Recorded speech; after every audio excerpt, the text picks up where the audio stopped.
जय हिंद everyone. So welcome to awakening classes. So we are preparing for JKP constable exam और बहुत सारे कमेंट्स आ रहे थे कि सर एवरीडे साइंस का समझ नहीं आ रहा है, कहां से पढ़ना है, इसके रिलेटेड कोई लेक्चर होने चाहिए। तो देखो मैंने एमसीक्यूज लाए हैं आपके लिए आज एवरीडे साइंस पे। ऑल्दो ये टॉपिक बहुत ही वास्ट है क्योंकि एवरीडे साइंस में तो सब आ सकता है, फिजिक्स की चीजें भी आ सकती हैं, केमिस्ट्री की, बायोलॉजी की, सब कुछ आएगा यहाँ पर। तो इसके एक दो तीन चार पार्ट आएंगे, ठीक है। तो पहले पार्ट में हम कुछ इंपॉर्टेंट चीजें डिस्कस करेंगे, ज्यादा ये केमिस्ट्री ओरिएंटेड है। इसके बाद फिजिक्स ओरिएंटेड भी लाऊंगा और अच्छे से आपको पढ़ाने की कोशिश करूंगा। बाकी ये बहुत डायनेमिक टॉपिक है, इसकी कोई लिमिट्स नहीं है, ठीक है। जो भी एज सच अभी तक एग्जाम्स में क्वेश्चन पूछे गए हैं उनके सराउंडिंग क्वेश्चंस को हम कवर करने की कोशिश करेंगे, ठीक है। सो बिना टाइम वेस्ट के अपनी कन्वर्सेशन को स्टार्ट करेंगे। But the thing is that you should take a pen notebook with you, otherwise benefit नहीं है। जब तक आप जो मैं एक्स्ट्रा इन्फॉर्मेशन दूंगा वो पेन डाउन नहीं करोगे तो फिर इस टॉपिक को कभी कंप्लीट नहीं कर पाओगे, ठीक है। तो स्टार्ट करते हैं। The very first question is drug which reduce fever is known as. ऐसी ड्रग्स जो फीवर को रिड्यूस करने में काम आती हैं उन ड्रग्स को हम क्या बोलते हैं? बार्बिटूरेट्स, एंटीसेप्टिक्स, एंटीपायरेटिक्स, एंटीबायोटिक्स, ठीक है। देखो आपको क्वेश्चन का आंसर आता है, खुद मार्क करो, बट बाकी एक्सप्लेनेशन को ऐड ऑन करो। At the end of the session आप मुझे बताओगे कि कितने स्कोर आपके आ रहे हैं कमेंट सेक्शन में, ठीक है। तो कौन सी ड्रग फीवर को रिड्यूस करने में काम आती हैं? तो कौन सी ड्रग आती हैं? बार्बिटूरेट्स नहीं होती हैं, एंटीसेप्टिक भी नहीं होते, एंटीबायोटिक्स। जो ड्रग्स जो फीवर को रिड्यूस करने में काम आती है, मतलब lower the temperature, body temperature को कम करने में काम आती हैं, उनको बोलते हैं एंटीपायरेटिक ड्रग्स। ये आपने याद रखना है, ठीक है। बाकी भी देखेंगे, सब इंपॉर्टेंट है और जो इंपॉर्टेंट है वो भी बता दूंगा। देखो बार्बिट्यूरेट्स कहां पर यूज होती है? कुछ लोग होते हैं ना जिनको नींद नहीं आती, इंसोम्निया वाली बीमारी होती है, ठीक है, या हेडेक होती है, या एंजाइटी होती है, उसको कम करने के लिए हम बार्बिट्यूरेट्स यूज करते हैं। इंसोम्निया वाला आपने गाना भी सुना होगा, कहंदी अख नहीं लगदी राता नु, ठीक है, वो ऐसे गाना है ना। तो वहां पर बेसिकली बार्बिट्यूरेट्स को यूज कर सकते हो आप, आपका वो जो है ना इंसोम्निया वो कम हो जाएगा, ठीक है। तो बार्बिट्यूरेट्स इंसोम्निया से याद कर लेना। Next is antiseptic. एंटीसेप्टिक कहां पर यूज होती है? हम सबको पता है। देखो फॉर एग्जांपल किसी को लग जाती है तो अपने एक्सटर्नल सरफेस पे, मतलब आपको बाजू पे लगी तो आप बाजू पे क्या लगाओगे? एंटीसेप्टिक। एंटीसेप्टिक कंज्यूम नहीं की जाती है, एंटीसेप्टिक एक्सटर्नल सरफेस पे लगती है। हमारी बॉडी के एक्सटर्नल सरफेस पे अगर हमें कोई इंजरी आ जाती है तो हम एंटीसेप्टिक लगाते हैं ताकि बैक्टीरिया वगैरह माइक्रो ऑर्गेनिजम्स खत्म हो जाए और इन्फेक्शन ना फैले, ठीक है। Best example is Dettol. Dettol से अच्छी एंटीसेप्टिक की क्या एग्जांपल हो सकती है? तो हम डेटोल लगाते हैं ना जब भी किसी को लग जाती है, तो वो होती है एंटीसेप्टिक। ये माइक्रो ऑर्गेनिज्म की ग्रोथ को रोकते हैं, बट एक्सटर्नल बॉडी पे लगती है, मतलब ये टिश्यूज के ऊपर लगती है, लिविंग टिश्यू पे लगती है। ध्यान से सुनो, एक यहां पर आपको डाउट आएगा, what is the difference between antiseptic and disinfectant? भाई डिसइंफेक्टेंट भी तो बैक्टीरिया को मारता है, ठीक है, और एंटीसेप्टिक भी बैक्टीरिया को मारती है, बट फर्क क्या है? आप अपनी बाजू पे लाइजोल लगाते हो? नहीं, लाइजोल आप फर्श पे मारते हो, ठीक है, फर्क है ना। तो लाइजोल जो है वो एक डिसइंफेक्टेंट है। डिसइंफेक्टेंट वो होता है जो आप नॉन लिविंग सरफेसेस में लगाते हो। फॉर एग्जांपल आपने अपने रूम की सफाई करनी है तो आप वहां पर लाइजोल लगा दोगे, क्योंकि लाइजोल जो होगा आपके रूम में जितने भी माइक्रो ऑर्गेनिजम्स हैं उसको खत्म कर दे। आप अपनी बॉडी में तो लिविंग टिश्यू पे तो नहीं ना लाइजोल लगाओगे, आप क्या लगाओगे? डेटोल। तो एंटीसेप्टिक्स वो होते हैं जो लिविंग टिश्यू पे लगते हैं और डिसइंफेक्टेंट वो होते हैं जो नॉन लिविंग पे लगते हैं। किस पे लगते हैं? नॉन लिविंग सरफेसेस में लगते हैं। एंटीसेप्टिक भी एक्सटर्नल लगते हैं, ये नहीं है कि आपने डेटोल पी लिया, ऐसा नहीं ना होता है। तो एंटीसेप्टिक जो है एक्सटर्नल बॉडी सरफेस में लगते हैं, बट लिविंग सरफेसेस में लगते हैं, और डिसइंफेक्टेंट जो होते हैं वो नॉन लिविंग सरफेसेस में लगती हैं। इतना आपको समझ आ गया? इसमें कोई इतना बताने वाली नहीं है, डेली लाइफ की चीजें, इसलिए तो एवरीडे साइंस बोला है, तो डेली लाइफ का ही देखना है, बाकी एक्स्ट्रा कुछ नहीं पढ़ाऊंगा मैं, ठीक है। This is clear. एंटीबायोटिक्स क्या होती है यार? कितनी आपको छोटी मोटी बैक्टीरियल इंफेक्शन हो जाती है, जब आपको किसी बैक्टीरियल इंफेक्शन लगती है तो आपको, आप बोलते हो ना डॉक्टर ने एंटीबायोटिक्स दिए, 3 दिन का कोर्स है एंटीबायोटिक्स या 5 दिन का होता है, डिपेंडिंग अपॉन द कितनी इंफेक्शन है। तो एंटीबायोटिक्स तब दी जाती है जब बैक्टीरियल इंफेक्शन हो किसी को, बैक्टीरिया के अगेंस्ट, तो ये हम कंज्यूम करते हैं, ठीक है। एंटीसेप्टिक कंज्यूम नहीं करते हैं, ये याद रखना, ये डिफरेंस जो मैं बोल रहा हूँ। डिसइंफेक्टेंट और एंटीसेप्टिक का फर्क आपको पता होना चाहिए। जैसे एंटीबायोटिक मतलब बैक्टीरिया के अगेंस्ट एंटीबायोटिक दी जाती है। अगर आपको वायरल डिसीज है तो आपको एंटीवायरल ड्रग दी जाएगी, ठीक है, एंटीवायरल। और फंजाई की वजह से प्रॉब्लम है तो एंटी फंगल दी जाएगी। ये तो आपको पता चल जाएगा, नाम से ही पता चल जाता है, ठीक है। जैसे फॉर एग्जांपल फंगल की इंफेक्शंस होती हैं बेसिकली, जैसे किसी को रिंग वॉर्म हो जाता है, मतलब कुछ ऐसे झाले वाले बन जाते हैं स्किन के ऊपर, ये फंगल इंफेक्शन होते हैं, इनके लिए एंटी फंगल ड्रग्स आती हैं, ठीक है। या एंटी फंगल जो है सेप्टिक्स भी आती हैं जो उसके ऊपर लगती हैं, वो हो गया एंटी फंगल। अगर किसी को वायरस की वजह से प्रॉब्लम है तो एंटीवायरल ड्रग्स उसको दी जाती हैं, ठीक है। वायरस के केस में तो वैक्सीन भी दी जाती है। This is clear. अब ये आगे इंपॉर्टेंट जो हमने देख ली जो ऑप्शन में, इसको छोड़ के एक दो और इंपॉर्टेंट है जो एग्जाम में पूछी जाती है, वो भी बता देता हूँ, ठीक है। एक है एनल एनाल्जेसिक्स, ठीक है। एनाल्जेसिक्स क्या होती है? ऐसी ड्रग्स जो आपको पेन से राहत देती हैं, that relieves you from the pain. जब आपको पेन हो रहा हो तो आप जिन ड्रग्स को लेते हो पेन से रिलीव होने के लिए, उनको बोलते हैं एनाल्जेसिक। जैसे आप एस्पिरिन की टेबलेट लेते हो, ठीक है, एस्पिरिन जो है वो आपको पेन से रिलीव करती है, और जो इन्फ्लामेटरी चीजें मतलब स्वेलिंग हो जाती है ना, उससे भी आपको राहत मिलती है, स्वेलिंग भी कम हो जाती है। फॉर एग्जाम्पल आपको लगी है, इंटरनली लगी है, पेन हो रहा है आपको, तो आप एनाल्जेसिक्स की जो टेबलेट्स होती है, ड्रग्स होती है, वो लेते हो, इससे आपको पेन से राहत मिलती है। ये याद कर लेना, ठीक है। और एग्जाम में क्या पूछता है, कौन सी ड्रग्स के बारे में पूछता है? ट्रांक्विलाइजर्स, ट्रांक्विलाइजर्स। देखो मैं राइट वे में प्रोनाउंस नहीं कर पा रहा हूँ क्योंकि मैं कोई बायो का स्टूडेंट नहीं हूँ, ठीक है, तो इसलिए आपको थोड़ा बहुत समझना, बट पढ़ाऊंगा एग्जैक्टली, ठीक है। तो ट्रांक्विलाइजर्स भी वही ड्रग्स होती है जो टेंशन या एंजाइटी को कम करने के लिए यूज करते हैं, हमारे बेसिकली सेंट्रल नर्वस सिस्टम में इंपैक्ट करते हैं, और हमारी जो एंजाइटी वगैरह होती है, टेंशन, उसको कम करते हैं। This is clear. जो इंपॉर्टेंट ड्रग्स डेली लाइफ में यूज होते हैं वो हमने कवर कर लिए, ठीक है। इस क्वेश्चन का आंसर था एंटीपायरेटिक। एंटीपायरेटिक्स फीवर को कम करने वाली, एक बार ध्यान से सोचो जो मैं बोल रहा हूँ, एंटीपायरेटिक्स फीवर को कम करने वाली। एनाल्जेसिक्स जो होती हैं वो किस में इंपैक्ट करती हैं? पेन से रिलीव करने के लिए, या इंफ्लेमेशन हो जाती है बॉडी में, ठीक है। इंफ्लेमेटरी मतलब कहने का मतलब जब स्वेलिंग वगैरह हो जाती है उसके। ट्रांक्विलाइजर कहां पर यूज होते हैं? टेंशन एंजाइटी को कम करने के लिए, बार्बिटूरेट इंसोम्निया वगैरह के अगेंस्ट, ठीक है। एंटीसेप्टिक जो होती है वो बैक्टीरिया वगैरह को किल करती है, माइक्रो ऑर्गेनिज्म को किल करती है, एक्सटर्नल सरफेस में हम लगाते हैं ताकि इंजरी में इंफेक्शन नहीं फैले, ठीक है। डिसइंफेक्टेंट क्या होते हैं? जो एक्सटर्नल सरफेसेस में लगते हैं बट नॉन लिविंग पे लगती हैं, क्योंकि डिसइंफेक्टेंट ज्यादा हार्मफुल होते हैं, तो लिविंग टिश्यू में हम डायरेक्टली नहीं लगा सकते, ज्यादा इफेक्टिव होती है तो लिविंग टिश्यू में डायरेक्टली लगाओगे तो टिश्यू डैमेज होने का डर होता है, ठीक है, इसलिए वो लिविंग सर्फेसिस में नहीं लगती। ये आपको समझ आ गया। एंटीबायोटिक्स जो है बैक्टीरिया के अगेंस्ट किल करने वाले ड्रग्स, उसके एंटीवायरल वायरसेस के against, antifungal fungus infection के against. This is clear. This is a very simple question and I think this is clear to all of you. Moving towards question number second, the protein in which transports basically oxygen in the blood stream। तो ऐसी कौन सी protein है जो transport करती है oxygen को blood stream में, हमारे ब्लड में ऑक्सीजन को ट्रांसपोर्ट करने का काम कौन करता है? देखो आपने सुना होगा ब्लड में क्या होता है, एक होता है प्लाज्मा वाला पार्ट, ठीक है, एक होता है आपके red blood sales, RBCs, red blood sales, एक होते हैं व्हाइट ब्लड सेल्स, एक होते हैं प्लेटलेट्स, ठीक है, क्योंकि आने वाले लेक्चर में भी हम अच्छे से कवर करेंगे, बट अभी आप समझो इनके बारे में। व्हाइट ब्लड सेल्स जो होते हैं ना, वो इन्फेक्शन के अगेंस्ट, अगर आपकी बॉडी में कोई भी इन्फेक्शन है या फॉरेन पार्टिकल है उसके अगेंस्ट लड़ने में हेल्प करते हैं। प्लेटलेट्स क्या होता है? फॉर एग्जांपल अगर आपको कहीं पर लग जाती है, आप कहीं पर घिस जाते हो, आपको लग जाती है, तो आपको वो जख्म खुद ब खुद बन जाता है, वो प्लेटलेट्स हैं तो जख्म बनता है। फॉर एग्जाम्पल जिनकी बॉडी में प्लेटलेट्स की कमी हो जाती है, उनको अगर इंजरी हो जाए तो ब्लड रुकता ही नहीं है, ठीक है, क्योंकि उनके प्लेटलेट्स कम है तो वो घाव नहीं भरने होता है, ठीक है, वो होता है प्लेटलेट्स की कमी से, ठीक है। Third is RBC, red blood cell. Red blood cells का काम होता है ऑक्सीजन को ट्रांसपोर्ट करना। क्यों?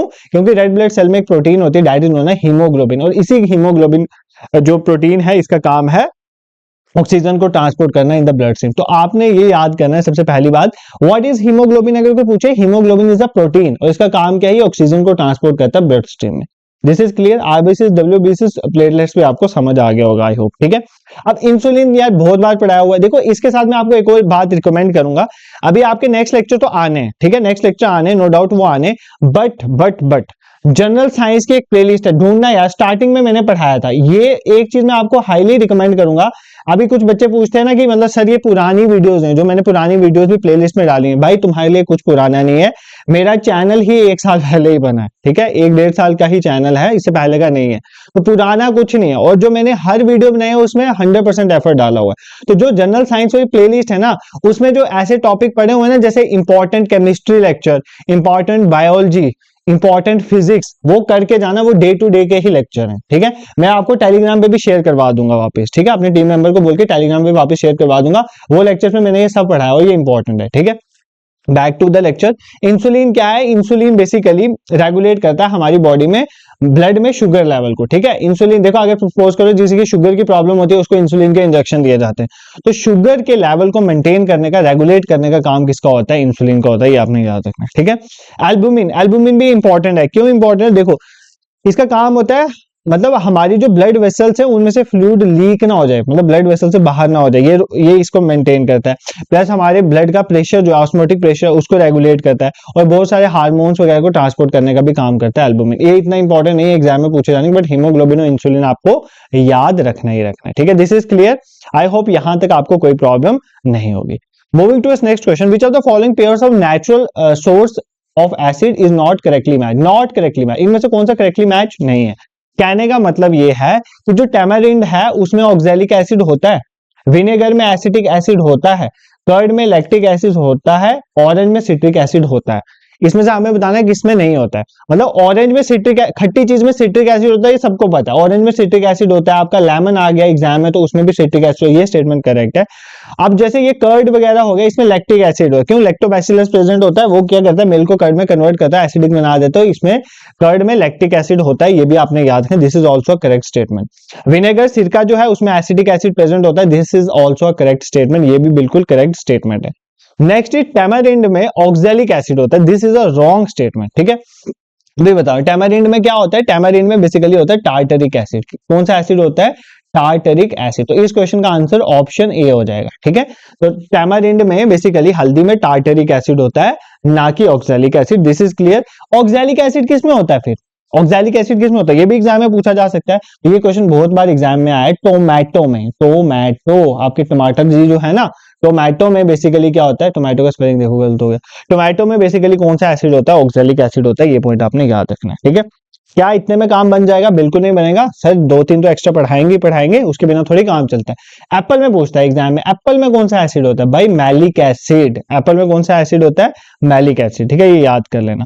चींटी काट लेती है ना, चींटी काट लेते हैं, उसके जो काटने में वो उसका जो डंक होता है ना, उस डंक में कौन सा एसिड होता है, उसे बोलते हैं मिथेनोइक एसिड। क्या बोलते हैं, मिथेनोइक एसिड, उसमें होता है मिथेनोइक एसिड, ठीक है। नीटल स्टिंग या एंट स्टिंग आएगा एग्जाम में, तो उसमें होता है methanoic acid, this is clear.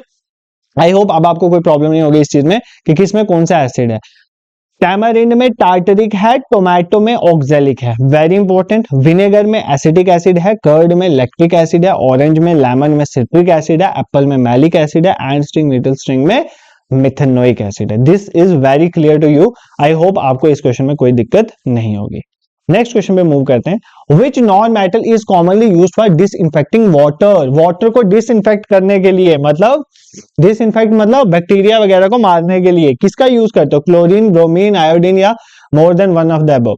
भाई इतना तो आपको पता होगा कि आपके घरों में जो पानी आता है उसमें, या पीछे आप चले जाओगे जहां से भी आता है टैंक वगैरह से, घर पे कोई टंकी होगी उसमें बोलते हो क्लोरीन की टेबलेट्स डाल दो, क्योंकि वो इन्फेक्शन वगैरह को, बेसिकली माइक्रो ऑर्गेनिजम्स को, जर्म्स को, बैक्टीरिया को किल करती है। तो क्लोरीन जो है वो डिसइंफेक्टेंट के तौर पे यूज होता है, ये हम सबको पता है, ठीक है, इसमें तो कोई दो राय नहीं है, ये आप सबको आता था, ये मैंने ऐसे ही क्वेश्चन डाल दिया। ब्रोमीन की अगर मैं बात करूं, ब्रोमीन क्या है, सबसे पहली बात, मेटल है नॉन मेटल है, क्लोरीन क्या है ये मुझे बताना, क्लोरीन आप बता दें, क्लोरीन मेटल है या नॉन मेटल है, मुझे बताना है, इसका कमेंट सेक्शन में आंसर दें। इंपॉर्टेंट थिंग है, क्लोरीन मेटल है, नॉन मेटल है या मेटलॉइड है, तीनों में से कोई है, बता दो मुझे कमेंट सेक्शन में, ठीक है। ब्रोमीन की बात करते हैं।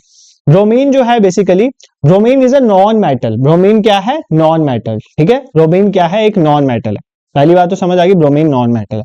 अब ब्रोमीन एक ऐसा नॉन मेटल है जो लिक्विड स्टेज में है, लिक्विड स्टेज में होता है रूम टेम्परेचर, मतलब रूम टेम्परेचर कहने का मतलब, जैसे अभी मैं रूम में बैठा हूं ना, तो ऑन एन एवरेज जो रूम में टेम्परेचर होगा, मान लेते हैं 24-25 डिग्री टेम्परेचर होगा, इस 24-25 टेम्परेचर में अगर ब्रोमीन पड़ा होगा वो लिक्विड फॉर्म में होगा, ठीक है। तो bromine is a non metal which is liquid at room temperature, ऐसा एग्जाम में क्वेश्चन आता है। फिर आपको एग्जाम में ये क्वेश्चन भी आना चाहिए, which is the only metal which is liquid at room temperature, mercury, mercury एक ऐसा मेटल है जो लिक्विड होता है रूम टेम्परेचर में। बीपी चेक करवाते हो ना, तो बीपी मशीन होती है ना जो, उसमें मरकरी ही बेसिकली होता है, ठीक है, तो मरकरी ही ऊपर जाता है, तो मरकरी अगर मूव कर रहा है तो लिक्विड ही होगा, वो देखते हो ना यार, वो बीपी मशीन में के ऊपर जाता है लिक्विड, ऊपर नीचे आता है, वो बेसिकली मरकरी होता है। Mercury is a metal, almost सारे मेटल आप देखते हो कि वो सारे सॉलिड स्टेट में होते हैं, but mercury is a metal which is liquid at room temperature. Also bromine is a non metal which is liquid at room temperature, ये रट लेना जो चीजें बोल रहा हूँ, ठीक है। आयोडीन आप सबको पता है, आयोडीन भी एक क्या है, नॉन मेटल, टाटा साल्ट, ठीक है, iodine is a non metal, this is clear. 2-3 चीजें इंपॉर्टेंट बताऊं, बाकी जब फिजिक्स पढ़ाऊंगा उसमें ये बता दूंगा बेसिकली, ठीक है, कि क्या है ब्रोमीन का, फिजिक्स में सॉरी केमिस्ट्री में आएंगे ये सब चीजें, तो बता दूंगा आपको, ठीक है।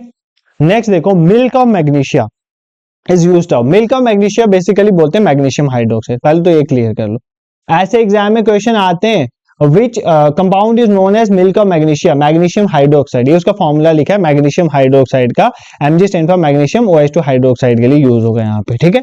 अब देखो मिल्क ऑफ मैग्नीशिया किसके लिए यूज होता है, डाई के तौर पे यूज होता है टेक्सटाइल इंडस्ट्री में, आर्टिफिशियल स्वीटनर के तौर पे मीठा करने के लिए तौर के यूज होता है, फर्टिलाइजर या एंट एसिड। भाई जब पेट में एसिडिटी बन जाती है ना तो हम इंसान को मिल्क का मैग्नीशियम हाइड्रोक्साइड दे सकते हैं, तो एंट एसिड के तौर पे ये यूज होता है, ठीक है, एंटी एसिड के तौर पे यूज होता है, ये न्यूट्रलाइज कर देता है एसिड जो स्टोमक में प्रेजेंट होता है, that is known as milk of magnesia. For example एक और बता देता हूं, जैसे किसी को वो आंट ने काट दिया ना, अभी बता रहा था, आंट ने किसी को काट दिया, तो आंट के काटने में कौन सा एसिड होता है, मिथेनोइक एसिड। कौन सा एसिड होता है, मिथेनोइक एसिड। उसके ऊपर भी अगर हम ये लगाते हैं ना मिल्क का मैग्नीशियम हाइड्रोक्साइड, तो इससे रिलीफ मिलता है। क्यों, क्योंकि मिथेनोइक एसिड तो एसिड है, ये क्या है हमारा बेस है, बेस एसिड को न्यूट्रलाइज करेगा और उसको थोड़ा अच्छा रिलीफ मिलेगा, ठीक है। तो मिल्क का magnesia as an anti acid काम करता है, मिथेनोइक एसिड के अगेंस्ट काम करेगा, उसको कम कर देगा, यहां पर भी यूज होता है। नेक्स्ट ये इंपॉर्टेंट है, केमिकल नेम्स ऑफ कंपाउंड, बहुत बार एग्जाम में आते हैं। अभी एक आपको पूरी लिस्ट लिखवाऊंगा इंपॉर्टेंट, वो सारी लिख लेना, ठीक है, इसमें बिल्कुल भी शर्म नहीं करना लिखने में, क्योंकि पेपर वाले भी डालने में शर्म नहीं करते हैं इस क्वेश्चन को। तो chemical name of blue vitriol, तो ब्लू विट्रॉयल का केमिकल नेम क्या है, zinc sulphate, sulphuric acid, sodium hydroxide या कॉपर सल्फेट। तो बताओ इस क्वेश्चन का आंसर, ब्लू विट्रॉयल का केमिकल नेम क्या है। देखो ब्लू विट्रॉयल किसको बोला जाता है, कॉपर सल्फेट को। किसको बोला जाता है, कॉपर सल्फेट को। किसको बोला जाता है, कॉपर सल्फेट को, याद कर लेना, ठीक है। ग्रीन विट्रॉयल किसको बोला जाता है, फेरस सल्फेट को, मतलब आयरन वाले को, फेरस मतलब आयरन, Fe आयरन के लिए होता है। फेरस सल्फेट को बेसिकली क्या बोलते हैं, ग्रीन विट्रॉयल। क्या बोलते हैं, ग्रीन विट्रॉयल, ये याद कर लेना। किसको बोलते हैं, फेरस सल्फेट को क्या बोलते हैं, ग्रीन विट्रॉयल। ये जो आपका जिंक सल्फाइड लिखा हुआ है ना, जिंक सल्फाइड जो होता है बेसिकली जिंक सल्फाइड, इसको बोलते हैं व्हाइट विट्रॉयल। क्या बोलते हैं, व्हाइट विट्रॉयल। आई होप ये आप नहीं भूलोगे, ये इंपॉर्टेंट है सारे, ये याद कर लेना। ये vitriol, blue vitriol, white vitriol, green vitriol, ये बहुत बार एग्जाम में पूछा गया। तो ब्लू विट्रॉयल बेसिकली किसके लिए यूज किया जाता है, ब्लू विट्रॉयल यूज किया जाता है बेसिकली कॉपर सल्फेट के लिए। ब्लू विट्रॉयल कॉपर सल्फेट के लिए, ये फंजीसाइड के तौर पे, मतलब जो हमारे हर्ब्स उग जाती है खेतों में उसके, या पेस्ट होते हैं खेतों में, उनको मारने के लिए मतलब यूज किया जाता है पेस्टिसाइड के तौर पे भी, ठीक है। Green vitriol is what, ferrous sulphate, ये याद कर लेना, ठीक है। This is clear. अब मैं कुछ इंपॉर्टेंट है कंपाउंड वो लिखवा देता हूं पहले आपको, उसके बाद बाकी क्वेश्चन कर लेंगे ना। क्वेश्चन कर लेंगे सर, कोई दिक्कत नहीं है, बट आप लिखवा लो जो इंपॉर्टेंट है, जो एग्जाम में पूछे जाते हैं। देखो सबसे पहले एग्जाम में अगर पूछे what is dry ice, dry ice किसको बोलते हैं, तो याद रखना सॉलिड कार्बन डाइऑक्साइड। किसको, solid carbon dioxide. Solid carbon dioxide को हम ड्राई आइस बोलते हैं, ठीक है, ड्राई आइस बोलते हैं, ठीक है। फिर बोलेंगे क्विक लाइम किसको बोलते हैं, quick lime. Quick lime calcium oxide को किसको बोलते हैं, CaO, calcium oxide is known as quick lime, ये तो आप नहीं बोलोगे। This is clear. फिर आपको एग्जाम में आएगा स्लेक्ट लाइम किसे बोलते हैं, स्लेक्ट लाइम कैल्शियम हाइड्रोक्साइड को। किसको बोलते हैं, कैल्शियम हाइड्रोक्साइड को। देखो मैं ऐसे फॉर्मूला लिख रहा हूं और आपने नाम लिखना है, कैल्शियम हाइड्रोक्साइड को क्या बोलते हैं, स्लेक्ट लाइम बोलते हैं। दिस इज क्लियर, यहां पर कोई प्रॉब्लम नहीं होती। कॉजेटिक सोडा, ये पूछेगा भाई, कॉजेटिक सोडा किसे बोलते हैं, कॉजेटिक सोडा किसको बोलते हैं, सोडियम हाइड्रोक्साइड को। किसको बोलते हैं, सोडियम हाइड्रोक्साइड को, NaOH को क्या बोलते हैं, कॉजेटिक सोडा। क्या बोलते हैं, caustic soda. This is clear. Salt किसको बोलते हैं, रॉक सॉल्ट या सॉल्ट किसको बोलते हैं, सोडियम क्लोराइड को, NaCl को। क्या बोलते हैं, NaCl को, सोडियम क्लोराइड को, ठीक है। ये क्लियर है, यहां पर कोई प्रॉब्लम नहीं है। नेक्स्ट इंपॉर्टेंस है जिप्सम। जिप्सम क्यों इंपॉर्टेंट है, क्योंकि जिप्सम से प्लास्टर ऑफ पेरिस, पीओपी करवाते हो ना अपने घरों में, छतों में पीओपी करवाते हो, वो जिप्सम से बनती है, पीओपी, प्लास्टर ऑफ पेरिस। तो जिप्सम को बोलते हैं बेसिकली, क्या बोलते हैं, कैल्शियम सल्फेट। जिप्सम को क्या बोलते हैं, calcium sulphate, CaSO4 point twice water, ये इसका फॉर्मूला होता है, ठीक है। इसी से बनती है पीओपी, प्लास्टर ऑफ पेरिस। उसका फॉर्मूला होता है कैल्शियम सल्फेट ही होता है, बट हाफ वाटर होता है उसमें। कितना वाटर होता है, हाफ वाटर होता है। This is clear. कोई प्रॉब्लम है यहाँ पर, कुछ नहीं है। Dry ice solid carbon dioxide, quick lime calcium oxide, slaked lime calcium hydroxide, caustic soda sodium hydroxide, salt में NaCl, जिप्सम में कैल्शियम सल्फेट, ठीक है, और पीओपी भी कैल्शियम सल्फेट है, but depending upon the water concentration कितनी है उसमें डिफरेंस है, ठीक है। ब्लू विट्रॉयल मैंने आपको बता दिया है, ग्रीन विट्रॉयल भी बता दिया है, और white vitriol. Blue vitriol is copper sulphate, green vitriol is ferrous sulphate, और white vitriol is zinc sulphate. बार बार रिवाइज इसलिए करवा रहा हूं ताकि एग्जाम में दिक्कत ना आए। यहां पर और लिख देता हूँ, जब PDF शेयर करूंगा ना तब आपको यहां पर दिक्कत नहीं आएगी पढ़ने में, ठीक है। मार्श गैस किसको बोलते हैं, ये भी एग्जाम में क्वेश्चन पूछेगा। मार्श गैस किसको बोलते हैं, मीथेन को बोलते हैं सर, मीथेन को बोलते हैं मार्श गैस, ठीक है। CH4 फॉर्मूला, मीथेन को बोलते हैं मार्श गैस, ठीक है। विनेगर को एसिटिक एसिड बोलते हैं, वो मैंने बता दिया आपको। विनेगर में किसमें, विनेगर में क्या प्रेजेंट होता है, एसिटिक एसिड, उसका फॉर्मूला CH3COOH, तो ये भी नहीं भूलेगा, ठीक है। ये इंपॉर्टेंट है, बहुत इंपॉर्टेंट है जो दो अब नाम लिखवाऊंगा। वॉशिंग सोडा, ठीक है, वॉशिंग सोडा, कपड़े धोने वाला आपका वॉशिंग सोडा जो है बेसिकली उसका फॉर्मूला क्या होता है, उसको बोलते हैं सोडियम कार्बोनेट, Na2CO3, 0.10H2 होता है, उसको रहने दो चाहे, sodium carbonate. Washing soda is sodium carbonate और baking soda is sodium bicarbonate, baking soda is sodium bicarbonate, ठीक है, sodium bicarbonate, bicarb formula NaHCO3, ठीक है। दिस इज क्लियर, कोई प्रॉब्लम यहां पर नहीं होनी चाहिए। और आपका जो मार्बल है, चौक या मार्बल जिसको कहते हैं, चौक या मार्बल जो है उसका फॉर्मूला होता है कैल्शियम कार्बोनेट, क्या होता है, calcium carbonate, CaCO3, calcium carbonate, ठीक है। अभी मैं चाहता तो और भी लिखवा सकता था बट आपके दिमाग के ऊपर से जाएगा, ठीक है, इसलिए पहले यही कर लो। Dry ice solid carbon dioxide, quick lime calcium oxide, slake lime calcium hydroxide, caustic soda sodium hydroxide, इसलिए बार बार बोलता हूं यार, दिमाग में बैठ जाएगी मेरी वर्डिंग तो एग्जाम में काम आएगी।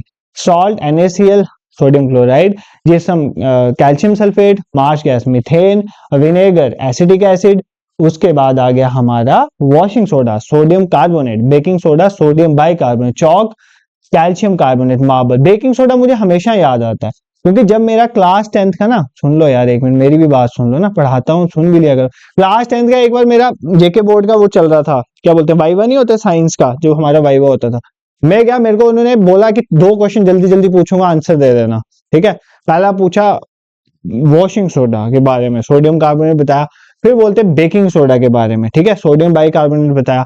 फिर उन्होंने पूछा कि बेकिंग सोडा कहां पर, कितनी क्वांटिटी, मतलब वो बंदे को बेकिंग सोडा में पता नहीं क्या इतना था, वो बेकिंग सोडा में ही खो गया, कितना डालते हैं बेकरी में, वो पफ क्यों बनता है, उसमें बेकिंग सोडा यूज होता है, उससे वो उसका साइज बढ़ जाता है कचौरी विचोरी का। तो वो इस बेसिस में मेरे पे क्वेश्चन पूछने लगे वो, बट उनको थोड़ी पता था मैं बेकर का बेटा हूँ, तो मेरे को ये सारा आता था, वो मेरे लाइफ का सबसे लकी दिन था।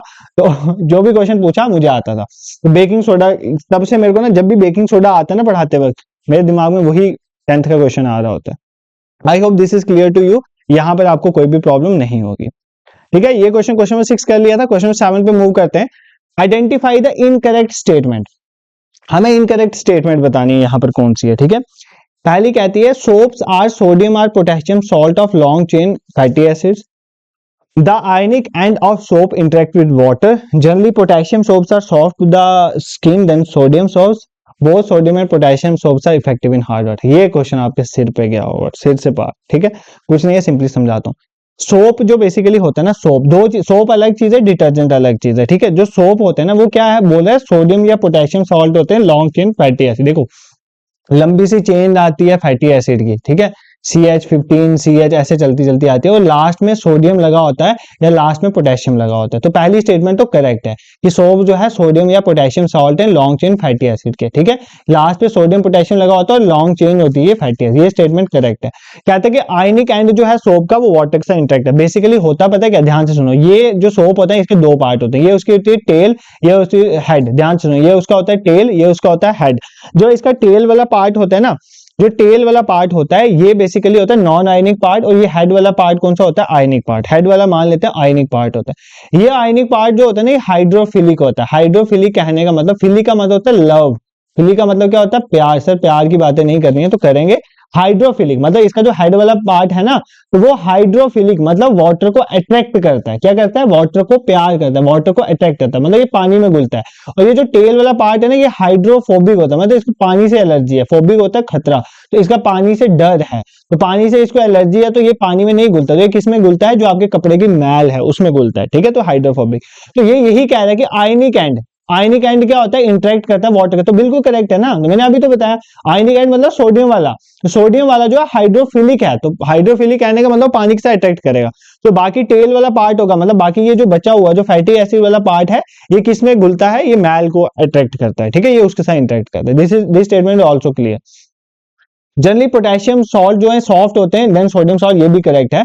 ये स्टेटमेंट गलत है और यही हमसे पूछी थी incorrect. Both sodium and potassium soaps are effective in hard water, नहीं ये गलत है। हार्ड वाटर में ये इफेक्टिव होते हैं। मान लेते हैं आपने कभी ना कभी, वैसे तो आप लोग वॉशिंग मशीन में कपड़े धोते हो, बट सपोज करो कभी आपने हाथ से कपड़े धोए होंगे या अपनी मदर वगैरह से पूछना, जो रेन वाटर बारिश के पानी से कपड़े धो ना साबुन से, तो वो कपड़े अच्छे से साफ नहीं होते हैं, क्योंकि बारिश का पानी जो होता है वो हार्ड वाटर होता है। क्यों हार्ड वाटर होने, हार्ड वाटर मतलब कोई ऐसे लोहे का पानी नहीं होता या कोई बर्फ की सिल्ली नहीं बनी होती, ऐसा नहीं होता। हार्ड वाटर कहने का मतलब है कि उसमें कैल्शियम और मैग्नीशियम के आयन होते हैं, जैसे रेन वाटर की एग्जांपल है।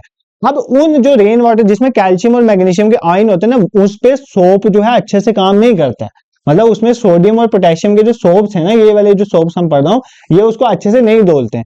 बट अगर सपोज करो बारिश के पानी में आप डिटर्जेंट डाल के कपड़े धोगे तो वो एग्जैक्टली धुल जाएंगे, वो इफेक्टिव वे में धुल जाएंगे।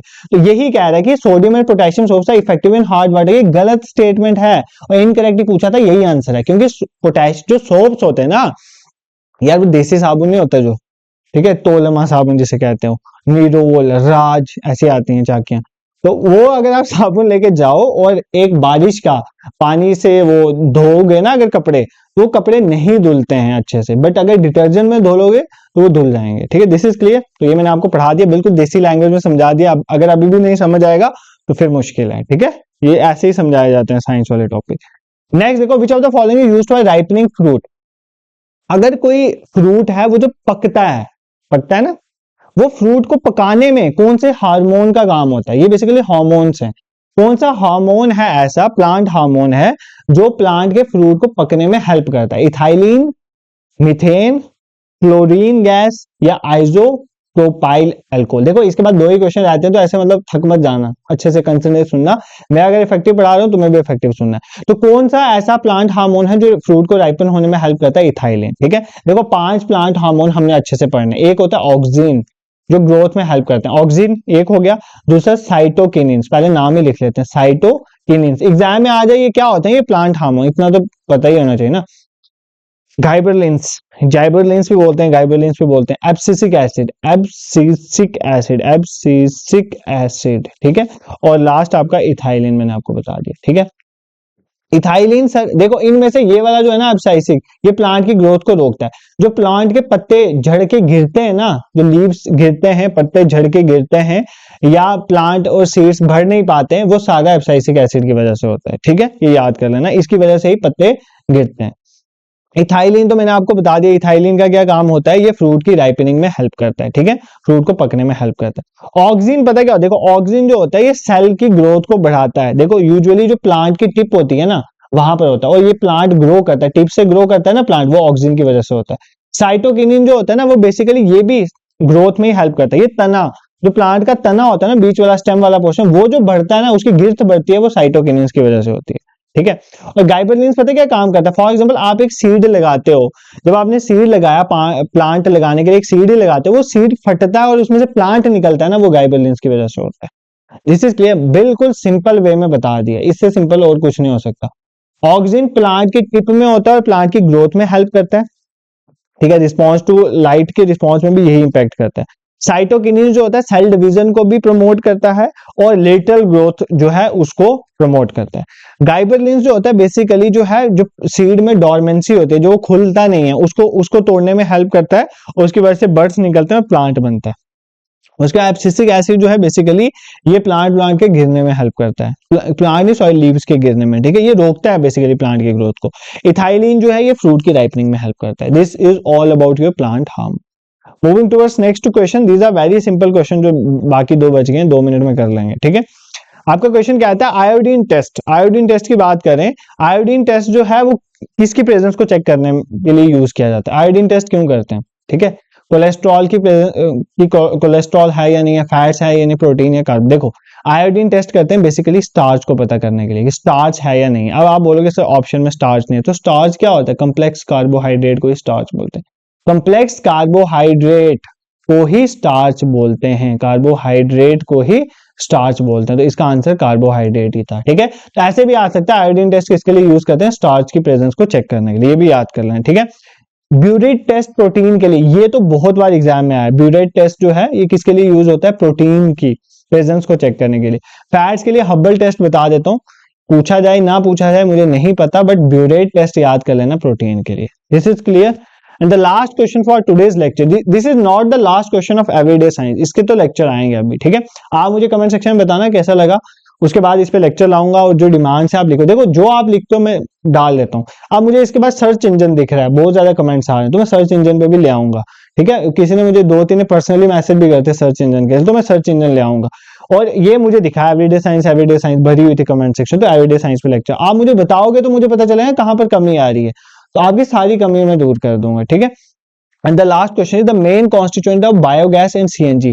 तो बायोगैस और सीएनजी में सबसे ज्यादा मात्रा में क्या पाया जाता है? Propane, hydrogen sulphide, methane, ethane. देखो चाहे बायोगैस हो या सीएनजी, सबसे ज्यादा मात्रा में क्या पाया जाता है? मीथेन पर। Methane is also known as, comment section में बताओ, बता दिया लेक्चर में ही बताया, मीथेन को क्या बोलते हो सभी कमेंट सेक्शन में, अभी वीडियो पॉज करके आंसर बताओ, ठीक है, यहां पर मत देखना, ठीक है। मीथेन को क्या बोलते हैं ये बताना मुझे। देखो अगर मैं बायोगैस और सीएनजी की बात करूं, इसमें 50 से 75% के करीब जो है ये मीथेन होता है, 25 से 30% मान लो कार्बन डाइऑक्साइड इसमें प्रेजेंट होती है, फिर इसमें नाइट्रोजन भी प्रेजेंट होता है 10 से 20%, और बाकी छोड़ा 1-2% ये हाइड्रोजन सल्फाइड वगैरह चीजें प्रेजेंट होती हैं, ठीक है। This is clear. So this is all about your everyday science for today's class. और जितने भी जेकेपी कांस्टेबल के बच्चे हैं, अगर आप पहली बार इस वीडियो में आए हो तो आप प्लेलिस्ट में जाओ, बहुत सारी लेक्चर्स जो हैं आपको ऑलरेडी पढ़े हुए हैं, चाहे वो United Nation organisation, SAARC, Asian या कुछ भी है, बहुत कुछ पढ़ाया हुआ है, ठीक है। कंप्यूटर हो गया, आपका इंग्लिश हो गया, तो सभी लेक्चर्स पढ़े हुए हैं, प्लेलिस्ट बनी हुई है, उनमें जाके अच्छे से इनको पढ़ो। और बहुत से बच्चे मॉक टेस्ट के लिए बार बार बोल रहे हैं कि ऐप या वेबसाइट बताओ। देखो मॉक टेस्ट मैंने लेने हैं मुझे पता है, but let me complete your at least 70-80% syllabus, then I will start your mock test. Do not worry about it, OMR based ही ले लूंगा अगर आपको OMR बेस्ड पेपर है, तो वो आप मुझ पे थोड़ा ट्रस्ट रखो और आप पढ़ते चलो, ठीक है। और कमेंट सेक्शन बताते चलो कहां पर प्रॉब्लम है, तो उन पे मैं लेक्चर लाने की कोशिश करूंगा। बाकी व्हाट्सएप ग्रुप को ज्वाइन कर लेना, लिंक डिस्क्रिप्शन में है, वहां पर मैं daily current affairs important share करता हूँ, वो देख लिया करो। टेलीग्राम पे PDF वगैरह में शेयर करवा दूंगा, ठीक है। This is it for today. और कोई भी आपका डाउट है तो आप मुझे कमेंट सेक्शन में लिख सकते हो और अपना थोड़ा इन्वॉल्वमेंट दिखाएगा। और सेकंड थिंग इज दैट, जितने भी बच्चे चैनल पे आ रहे हैं और पढ़ रहे हैं, अगर आपने हमारा YouTube चैनल, देखो मैं ऐसे यूजुअली बोलता नहीं हूं, बट अगर आपने हमारा YouTube चैनल अभी तक सब्सक्राइब नहीं करा है तो कर लो एक बार, और शेयर भी करो उन दोस्तों के साथ जो एग्जाम्स की प्रिपरेशन करें, JK SSB या जम्मू कश्मीर के जो भी एग्जाम हो। This is it for today, thank you so much for watching.